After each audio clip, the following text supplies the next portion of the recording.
we're very much, we are no longer bonded to those around us, but act independently and self-sufficiently. And even urges which you would think are almost essential in the past to require other people, such as finding a mate.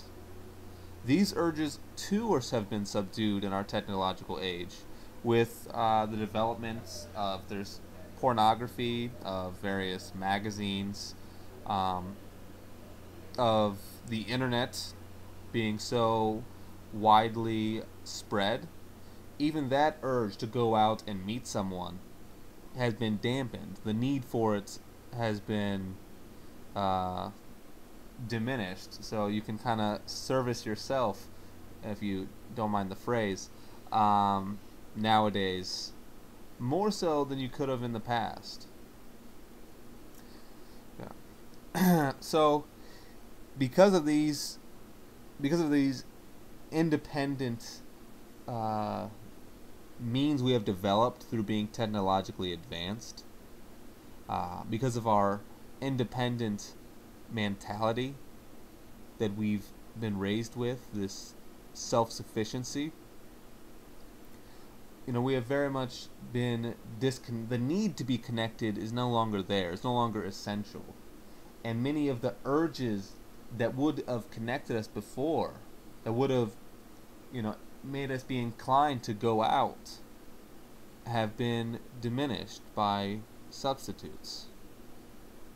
And there's also the issue of time constraints of working, 9 hours a day, sleeping, let's say 9 hours. That's 18 hours. That means 6 hours of to do whatever you want time.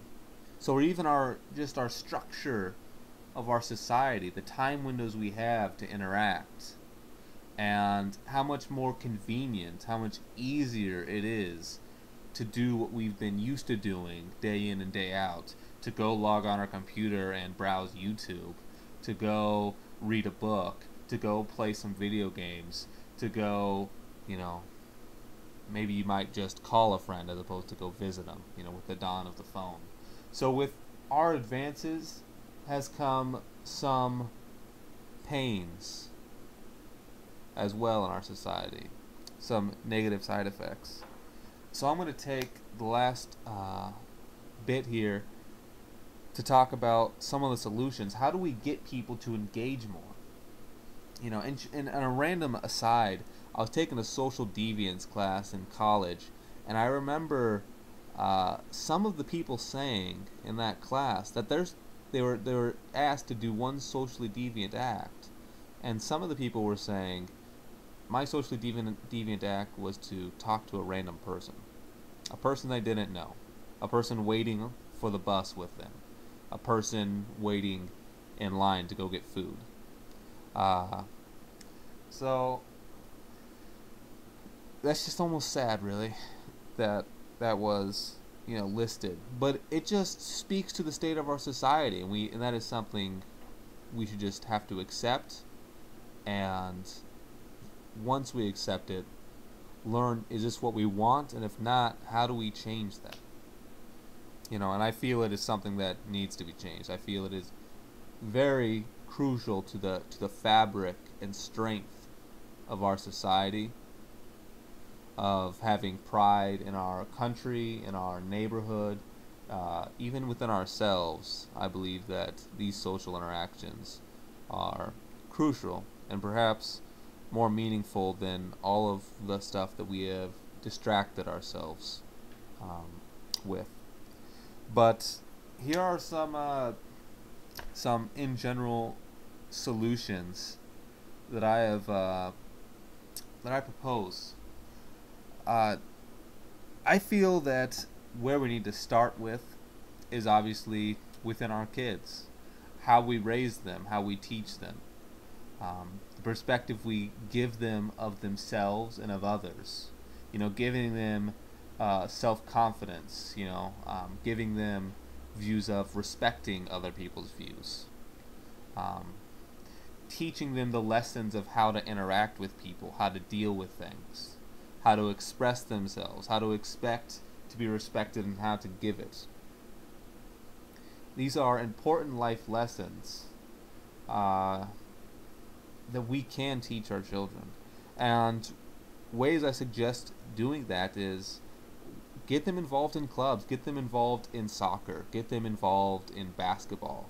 Um, this will put them in different social niches outside of their classroom. So they're going to have their classrooms, they're going to deal with problems there. But they're also now going to be thrown into different groups when they join soccer and basketball, etc., and deal with new problems there, and hopefully not just problems, but there's going to be plus sides and new friendships there that are just going to teach them life lessons and make them stronger in the future. And I believe that doing this is really crucial. In addition, I think what we can do is make sure your kids take speech classes, take debate classes, take acting classes. And the reason for this is this gives them an arsenal of ways, ideas to express themselves, but also the confidence to express themselves so that they can think, yeah, I can do it. You know, I was in a debate and I did well, or I learned from it. And now when they go and debate their friends or discuss with them friends, they can, have ideas on how to think appropriately and analyze situations and discuss them.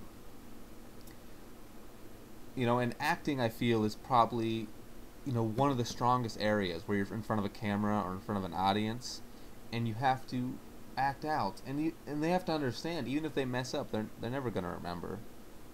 I've seen, how many YouTube videos I've seen that were perhaps poor, and I don't remember them. I don't remember their name. Or how many people, if you come up to a person and they say hi to you. Now that's a fine greeting, but sometimes people are just afraid to do that. They're afraid they're going to be perceived negatively. And let's say someone said hi to you and did something, that was odd. I would not remember their face or who they were. And it's important to have this understanding that people are just people. If someone comes to say hi to you, you're going to think that's weird. And if not, why should you think it's weird to go up and say hi to someone else? Or if you do somehow make a fool of yourself because you're so nervous, you say, hi, I like your pigtails. Or whatever you end up saying. Are they going to remember you, really? You could literally see them next week and they'll have no idea, who you were. And that's just something to think about, and a mentality we need to give to our children to help encourage them to feel confident in socializing and ways to socialize. And as parents, what can we do right now with ourselves is, go to those parent-teacher meetings, those PTAs, and, get involved with your local communities. Take your kids to the community centers, talk to strangers, engage them, and try to broaden that social network that we have, because it's not just healthy for you as an individual to break your routine and expand your horizons, but it is very essential in the development of children to be confident, to be free-thinking, to be open-minded, to be more experienced. These things will serve them greatly in their lifetime. I do believe I have more to say, but I didn't want this to run on forever. It's already longer than I anticipated. But I even believe there are roles governments can play to try to create open environments for social interaction opportunities, as I call them, SIOs. In the creation of parks or community centers and different things. And I don't necessarily think it has to be a huge government role, but creating the environments, I think it's possible. Especially because of the amount of people in public education. There's a lot of changes we can make to the school systems to increase acceptance and increase interaction, and hopefully that those tendencies will carry on um, afterwards, when they go into the workforce. Anyway, thank you very much. I hope you enjoyed the video. I hope I didn't bore anyone too much. I know the topic isn't as intriguing to everyone as it is some people, but thanks, and I'll be more than happy to take feedback. I'll try and read all the comments and reply. Have a good one.